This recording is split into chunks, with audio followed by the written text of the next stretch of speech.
specifically related to the Gaza situation. There have been attempts to pass legislation like the Anti-Semitism Awareness Act, which the ACLU has clearly said it's unconstitutional.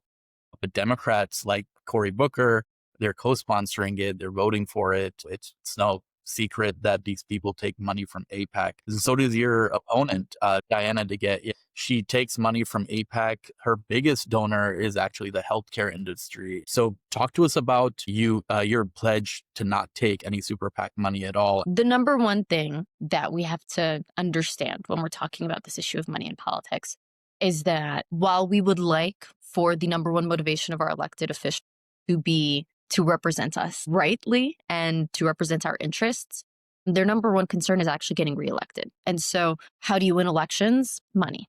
The difficult thing that I think is, where a lot of Democrats are struggling to wrap their heads around this is that they don't actually see themselves as being corrupt, right? They think, yeah, I'm taking this money, but I'm still doing this. I'm still voting this way, or I'm still fighting to do this for my constituents. But the thing about money and how it corrupts the way you think is that it's very subtle and it's very quiet, but it seeps in there, and over time it becomes extremely effective, especially when your only, or at least your number one motivation is to get reelected.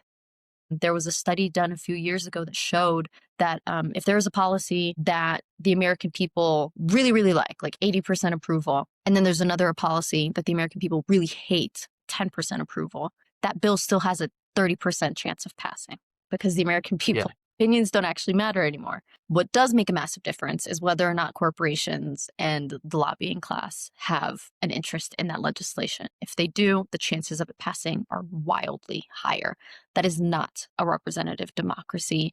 That truly is corruption at its highest form in our government. We have to find a way to explain this to Democrats that are in power and in leadership in the same way that we're talking about it with the American people. But the American people, I think, are already on board, right? I think the biggest part, the problem that's in our party is that they like to think that they treat our voters like they're stupid. And it's ridiculous, and it's so infuriating when you talk.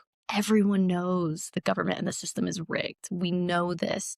Even if people don't know the exact mechanisms for how that's happening, people know something's off. And for Democrats to just kind of hide and pretend and say, well, no, it's not on our end. The jig is up. People know that this isn't working anymore, and we have to address it. Hey there. If you liked that video, then subscribe to my channel. Click on the link in my bio to follow me on Instagram, X, and more.